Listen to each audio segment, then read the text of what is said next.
Hi, I'm Lucas. I'm the TOEFL guy at magoosh.com, and I'm here to talk about some TOEFL grammar today because it is Tuesday.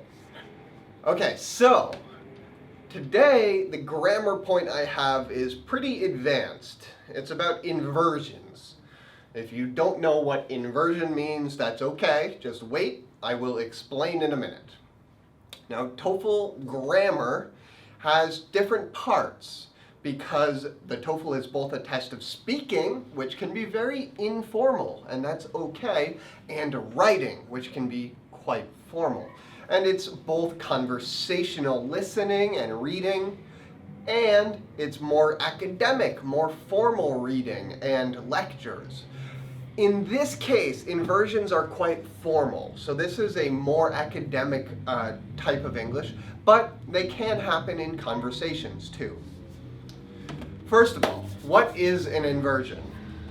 Let's start with some common inversions. Now, in a normal English sentence, let's say, I went to the store. We have the subject, I, and then we have the verb, went, after the subject, right? Okay, that's easy. But what about in a question? Did you go to the store? Notice that word did in the beginning of the sentence, before the subject you, right? That's an inversion. That's an example of an inversion. When part of the verb comes before the noun, before the subject. Another common example. You say, I love pizza. And I say, so do I. Now, do is coming before that verb, before that noun, I. So we have a verb moving before the subject. That's an inversion, and you are familiar with some of these, definitely, because they are very common in some situations. Those are not formal inversions. Those are very normal, common, conversational inversions. But let's take a look at something more advanced, something a little bit more academic, more formal. Replacing if in hypotheticals. Okay, hypotheticals, I mean the second and third conditionals. If you had, for example, if you had done or if you did. They're imaginary things.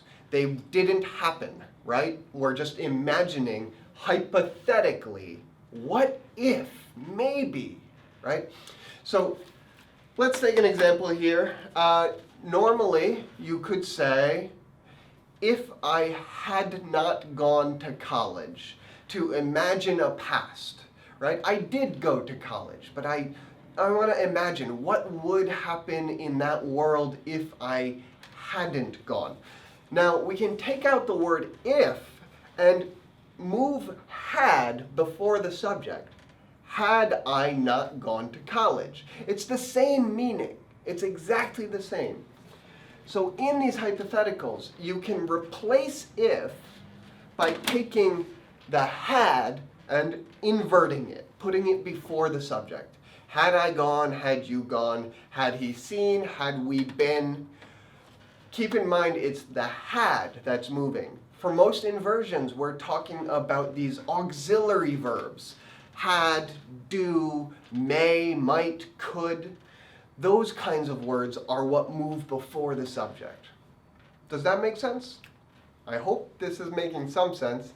Stay with me. One more example of an inversion.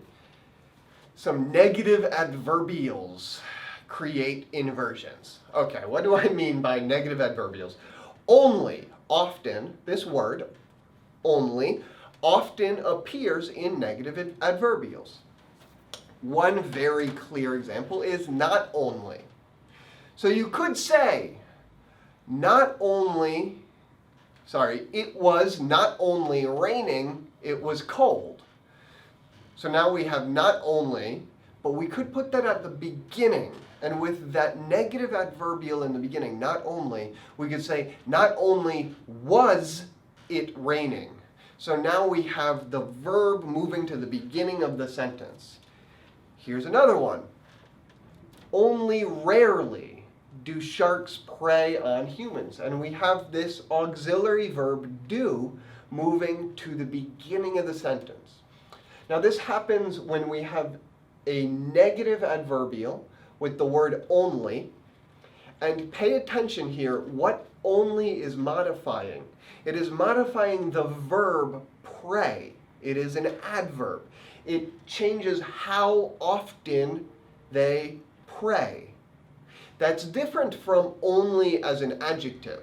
Say, for example, only sharks are dangerous here. Well, only sharks only modifies sharks, right? That's not an adverb. That's an adjective. So if it's an adjective, there is no inversion. But when we're talking about only prey, and we have this other negative adverb like rarely, or only once in a while do sharks prey on humans. Only occasionally do sharks prey on humans. They're negative. It's not much, not a lot, right? So if you have that only and the negative adverb in the beginning, it causes this verb inversion. And there are more examples, but those are the most common ones in academic English today. There are other inversions that are more poetic or old-fashioned that you shouldn't worry too much about. If you understand the negative adverbials, and watch for that word only because it is in most of them, and you understand the hypothetical inversions, that's the majority of inversions you'll see. I hope this helps. Join me next week for some more TOEFL advice, tips, grammar, vocabulary on TOEFL Tuesday. It's every week. And check out TOEFL.magoosh.com for more help. Thanks. See you soon.